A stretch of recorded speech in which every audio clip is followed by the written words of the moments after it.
Olá, alunos da Escola Celestino de Souza, tudo bem com vocês? Aqui é o professor Valvé. Nós teremos hoje mais uma aula de História para os 8º anos. Nessa aula de História de hoje, nós iremos tratar dos conteúdos do capítulo 10, que trata sobre a expansão dos Estados Unidos no final do século XVIII e início do século XIX. Então, os Estados Unidos, quando conseguiu a sua independência da Inglaterra no final do século XVIII, era apenas um terço do território que ele é hoje. E foi principalmente no século XIX que os Estados Unidos começou seu processo de expansão territorial em direção ao oeste, principalmente. Também nos primeiros anos do século XIX, os Estados Unidos negociaram com a França a compra da Louisiana e com a Espanha a compra da Flórida e de territórios na região do Golfo México.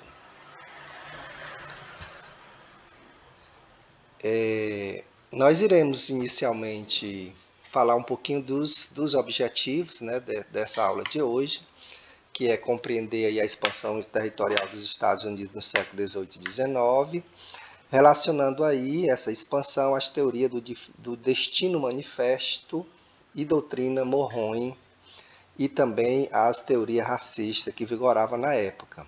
Nós iremos problematizar a questão das terras indígenas no processo de expansão territorial dos Estados Unidos, identificar diferenças sociais e econômicas entre o norte e o sul dos Estados Unidos e como isso culminou, né, na eclosão da Guerra de Secessão, ou Guerra Civil Americana, e identificar os interesses dos Estados Unidos na América Latina, especialmente no México, Cuba, Porto Rico e Panamá, onde iniciou também as primeiras influências imperialistas dos Estados Unidos nessa região.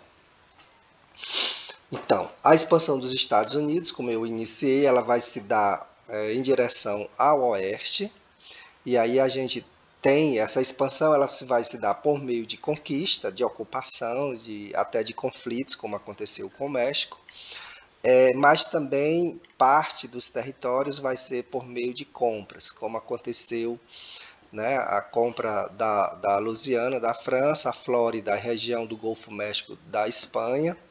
E na década de 1920, os Estados Unidos vão migrar para o Texas, que pertencia ao México na época, e conquistar por meio de acordos e guerras, né, a região do México, que é o Texas, e depois a região da Califórnia. Então é justamente na década de 1820 que os colonos estadunidenses migraram para o Texas, na região que pertencia, como eu falei, ao México. O governo mexicano garantiu as terras a esses colonos que estavam migrando para lá, porém, em contrapartida, exigiu a libertação dos escravos que chegavam ao Texas e a conversão dos colonos ao catolicismo. Como vocês sabem, os principais colonizadores que vieram para os Estados Unidos, eles eram protestantes. E aí, ao chegar nessa região que pertencia ao México, né, o governo mexicano vai exigir não somente a libertação dos escravos que chegavam, mas também a conversão dos que chegavam ao catolicismo. Então isso não foi aceito pelos colonos dos Estados Unidos, né? E o que inclusive isso vai, né, gerar um conflito, né, a guerra entre os Estados Unidos e o México, que no final os Estados Unidos sai vitorioso, anexando aí a região do Texas. Em 1845, os Estados Unidos entram novamente no conflito contra o México, dessa vez para conquistar a Califórnia. A guerra só vai ter em 1848, com a vitória dos Estados Unidos, que também anexaram dos mexicanos os atuais estados de Nevada, Utah, Arizona e parte do Novo México, Colorado e o Wyoming. Então essas regiões foram todas anexadas aos Estados Unidos nesse conflito com o México. Ainda na década de 1830 e 1840, Os colonos da costa atlântica ocuparam o território de Oregon, que se mantinha ainda como pertencente aí às colônias britânicas. Em 1846, os britânicos e estadunidenses negociaram novos limites entre esse território dessa região e o Oregon se tornou parte dos Estados Unidos, né? Ainda em 1867, os Estados Unidos comprou o Alasca, que pertencia à Rússia.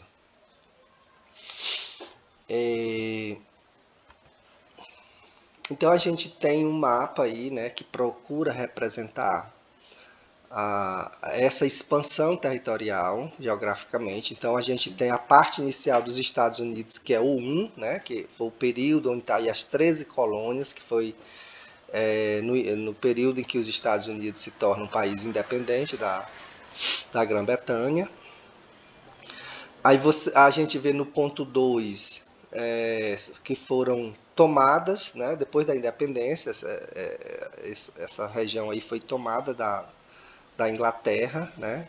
O ponto 3 é onde está a Louisiana, que foi comprado da França. Aí a gente tem o ponto 4, que foi obtido também no Tratado da Grã-Bretanha. Aí tem o 7, que é o Texas, que foi tomado aí do México. O 8 também, o Oregon, que nós falamos há pouco, que foi a parte também negociada e tomada da Grã-Bretanha na época.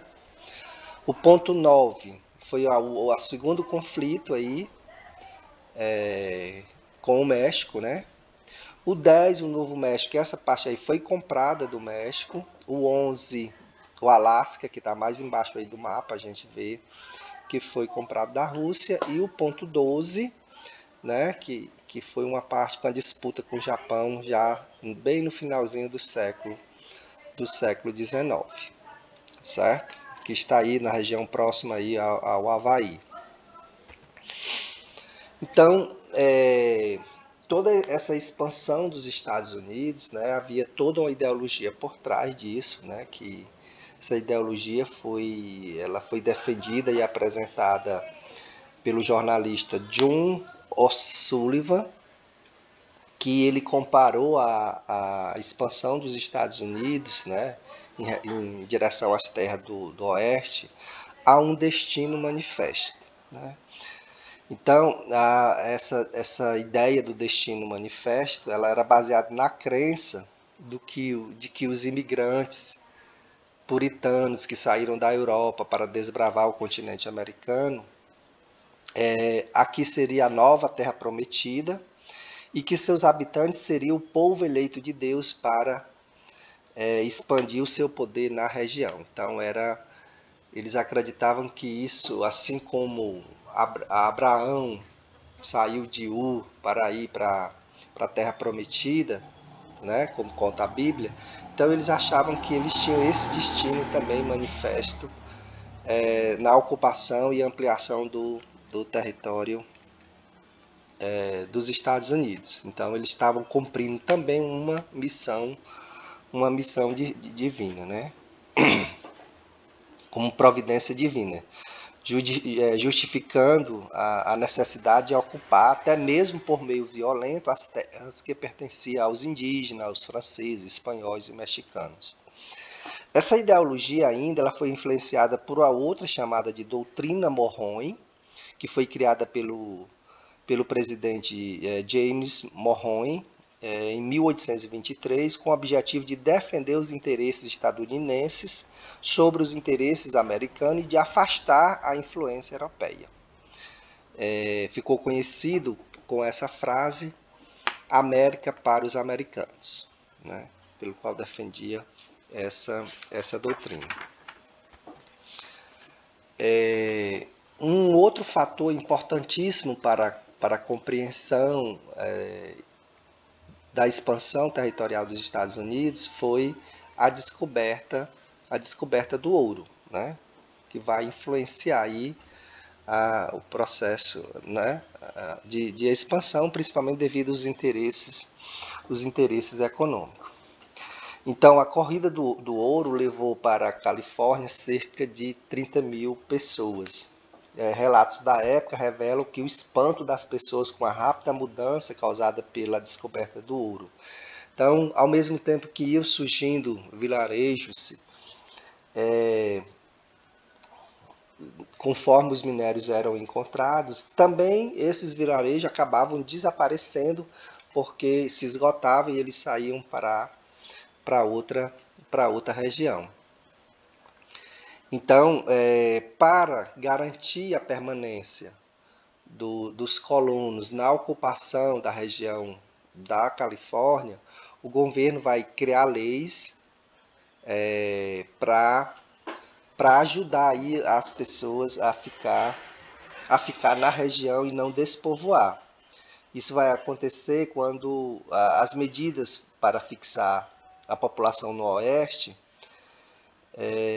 vai ser assegurada aí por uma lei, que foi a lei chamada Homestead Act, que era chamada Lei de Terra do país. Segundo essa lei, o governo podia vender terras públicas aos cidadãos que tinham 21 anos de idade ou mais, a preços baixos, exigindo que o comprador que se estabelecesse na propriedade teria que comprovar pelo menos 5 anos de desenvolvimento na agricultura, nesse terreno. Essa lei possibilitou a aquisição de terra por parte de cidadãos dos Estados Unidos e também imigrantes que desejavam se naturalizar na região. Evidentemente que esse processo de expansão, os mais prejudicados são os povos indígenas, né? Como aconteceu em todo o processo de colonização da América, né? Os indígenas foram os mais sacrificados, foram os mais violentados nesse processo. Nos Estados Unidos também isso não foi diferente, certo? Porque a sua expansão significou a expulsão dos indígenas de suas terras. Os interesses econômicos da exploração de novas terras estimularam o governo dos Estados Unidos a promover a ocupação de terras recém-adquiridas na região do rio Mississippi e também nas 13 colônias. Em 1830, o presidente Andrew Jackson assinou a Lei de Remoção Indígena, que estabelecia a remoção de comunidades indígenas de suas terras de origem para uma outra região no rio Mississippi. A Cavalaria Federal agia militarmente para a expulsão dos nativos, garantindo que as áreas conquistadas para os fazendeiros que tinham interesse na região. Então, à medida em que a expansão para o oeste avançava, os confrontos se tornavam mais constantes e mais violentos contra os povos indígenas. Os colonos viam os indígenas como inimigos que precisavam ser expulsos. Já os indígenas, né, por sua vez, reagiam a essa ocupação das suas terras, mas sempre em desvantagens, porque o colono estava bem equipado militarmente, né, e sempre tinha vantagem. Além disso, os colonizadores ainda utilizaram como estratégia o extermínio dos búfalos. Os búfalos eram animais fundamentais para a sobrevivência dos povos nativos, porque eles consumiam a carne, o leite, usavam a gordura, o couro para fazer tendas, vestimentas, calçados, e até mesmo os ossos eram utilizados para confecção de armas. Então foi uma violência aí, né, sofrida pelos povos indígenas, que foram exterminados em grande parte nessa expansão, já que eles eram considerados selvagens e não civilizados. Vamos falar sobre as tensões entre o Norte e Sul. A formação dos Estados Unidos vai gerar também uma grande diferença entre os estados do Norte e do Sul. No Sul, na região Sul, o predomínio era da grande propriedade rural, era escravista, e os produtos, né, a monocultura, principalmente o algodão, era um produto voltado para o mercado o mercado externo, para o mercado internacional. Então, o que vai predominar também é a grande propriedade rural e o pouco desenvolvimento industrial. O norte, ao contrário, né, vai se desenvolver. Os povos que foram para o norte, eles foram com a intenção de morar, de se desenvolver. Então, o trabalho vai ser baseado no trabalho salarial e não no trabalho escravo. A indústria vai se desenvolver nessas regiões. A ocupação vai se dar também por meio da pequena propriedade rural. Então, o desenvolvimento do mercado interno, né, de uma industrialização interna, mas também para o mercado externo. Então, isso vai gerar aí um confronto, né, entre os habitantes do norte e o habitante do sul, que a gente vai ver que vai culminar em uma guerra civil nos Estados Unidos.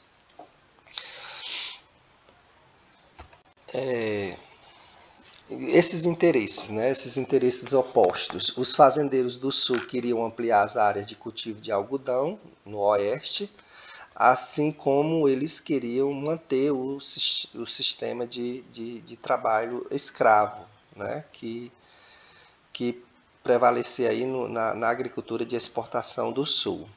Já no norte, os capitalistas, por sua vez, lutavam pela ampliação de áreas destinadas a pequenas propriedades rurais, para que elas pudessem abastecer as grandes cidades com produtos agropecuários.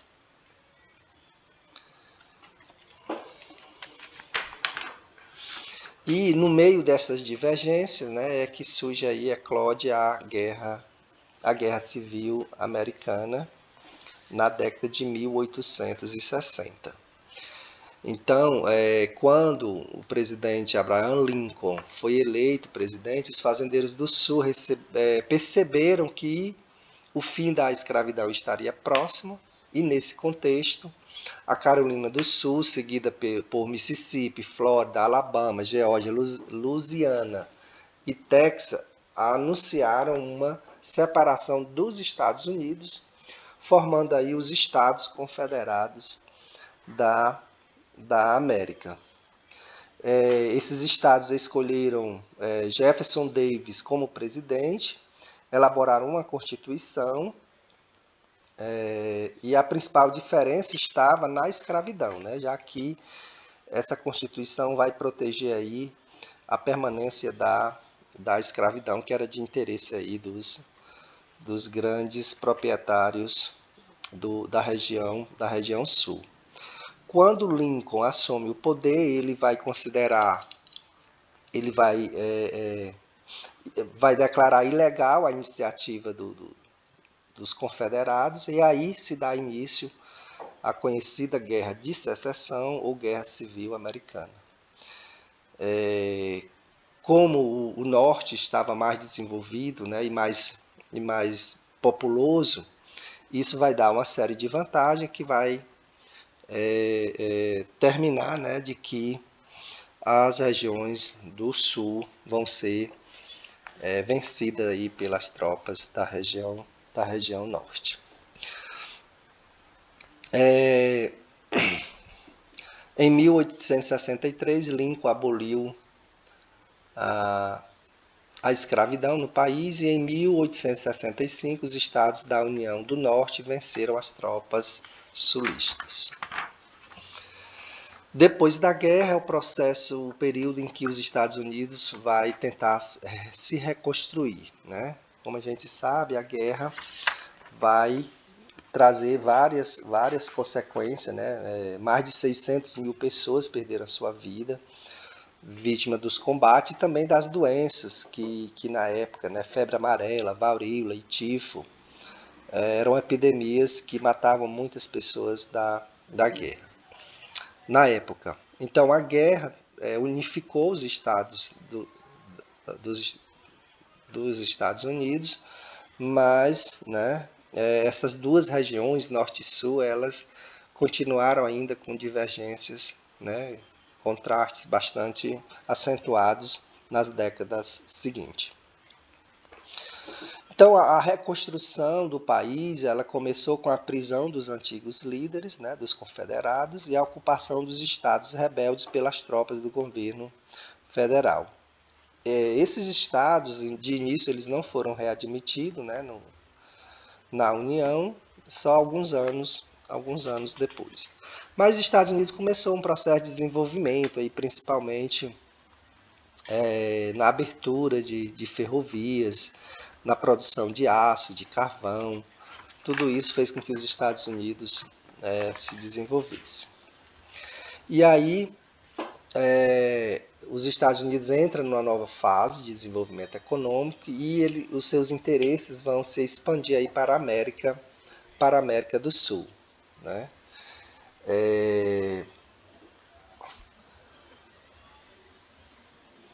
Um dos fatores que contribuiu para que o governo dos Estados Unidos começasse a se voltar mais para a sua política externa, principalmente, né, os interesses econômicos que eles tinham nos países latino-americanos. De um lado, havia esses interesses econômicos, que eram basicamente obter matérias-primas e conquistar mercados consumidores para os seus produtos industrializados. Do outro lado, existia ainda, né, a doutrina do destino manifesto, que impulsionava os estadunidenses a terem pretensões imperialistas sobre o continente americano. Então, os Estados Unidos vai se envolver em alguns conflitos em Cuba, e um clássico foi o que aconteceu no Panamá. O Panamá era uma região que pertencia à Colômbia, e os Estados Unidos apoiou a independência do Panamá, e em troca os Estados Unidos vai controlar, né, vai construir, terminar de construir o canal de Panamá que ligava, né, o Oceano Atlântico ao Oceano Pacífico. Isso com uma estratégia econômica, porque todo navio que passasse de um mar para o outro estaria aí sob o controle dos Estados Unidos. Então isso foi uma estratégia. O Canal do Panamá teve até o final desse século, né, do século XIX, sobre o domínio dos Estados Unidos. Uma outra questão importante quando a gente está falando dos Estados Unidos é a segregação racial que vai acontecer principalmente depois da libertação dos escravos aí em 1863. Então, a abolição dos escravos não vai garantir aí os negros a conquista das cidadanias. Eram vetados a eles o exercício de cargos públicos, porte de arma, direito de voto e até acesso a postos de trabalhos ocupados aí pelos brancos. Também essa discriminação, elas foram reforçadas pelas teorias racistas, né, que colocava a raça branca como suprema, né, e que deveria levar à civilidade, e por isso eles poderiam, como eles se sentiam superior, usar a violência da segregação racial. Por exemplo, nos estados do sul, onde a escravidão foi mais severa e a resistência da liberdade dos escravos, formaram sociedades racistas secretas, como uma muito conhecida chamada de Ku Klux Klan, ou KKK, que ela foi criada no ano de 1866. Essa sociedade secreta, né, ela perseguia, torturava e até mesmo assassinava os afrodescendentes. Estimam que essa organização aí, essa sociedade, ela tenha feito mais de 20 mil vítimas, né, até que ela foi considerada ilegal. Bom, agora vocês têm uma atividade aí, né? Essa atividade é importante que vocês leiam o capítulo 10 todo para depois fazer essas atividades. As questões deverão ser copiadas e respondidas e em seguida colocada no meu WhatsApp para que eu faça as correções e anotações, já que elas valem notas e presença. Espero que todos façam. Vocês têm até a próxima aula para entregar essa atividade. Então, bons estudos e até a próxima.